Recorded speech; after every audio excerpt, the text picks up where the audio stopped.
just never thought about it. I mean, how many times does a bus roll over? Tanya Young didn't worry about the lack of seat belts on her kid's bus before the November accident. When she got that phone call, though, First picture that went through my head was of the bus rolling over and the kids just toppling around. she and her husband Jason welcomed the idea of seat belts following the accident. The main thing is just to get the kids safe. That's what we need. The kids have to be safe at all times. Lived through it as a student and now as a superintendent as well. Louisa Muscatine Superintendent Mike Van Sickle says his school bus tipped over in a ditch back in the 70s when he was in middle school. I can feel for the kids that were involved because, yeah, it's a scary situation.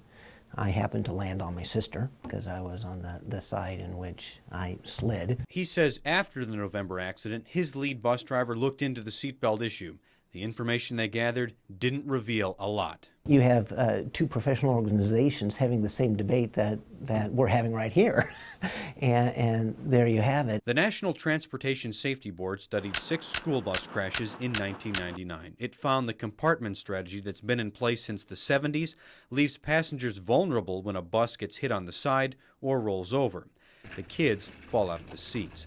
NTSB issued 2 recommendations back then. First, study how to protect school bus passengers in all crash types. Second, require restraints to do the job.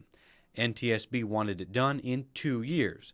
The National Highway Traffic Safety Administration began working on those studies, looking at cost, safety benefit, and use. The seatbelts are used incorrectly, it's probably more harmful than good. NHTSA ran its tests. In 2002, it declared the current compartment seating design safe.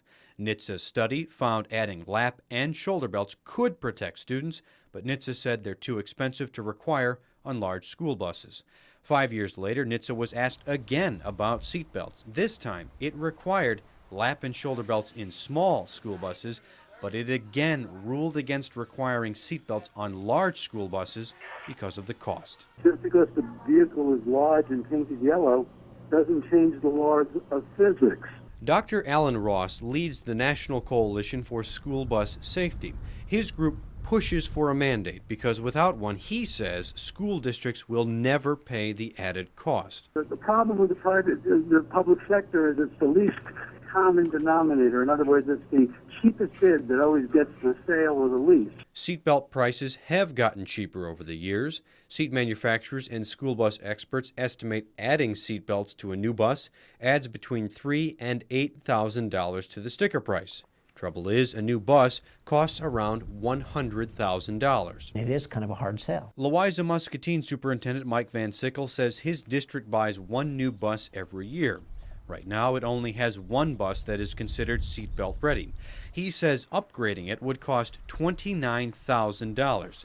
And if there are seatbelts installed on the bus, Van Sickle feels he'd have to hire a bus monitor to make sure the kids wear them. Almost a necessity to be able to keep track of the kids and being able to supervise them in any way, shape, or form. Van Sickle's worry about seatbelt use is one question University of Alabama researchers wondered about. They studied seatbelt use in 2010 and found students would wear seatbelts on buses 62% of the time. Their research says seatbelts would help reduce the severity of injuries and reduce deaths. However, their study found replacing buses in Alabama over 10 years would cost $117 million. That far outweighed the estimated benefit of saving 1 life worth $38 million. If there are studies that are non-debatable and can show that there's huge safety advantages to seatbelts, then that's when elected officials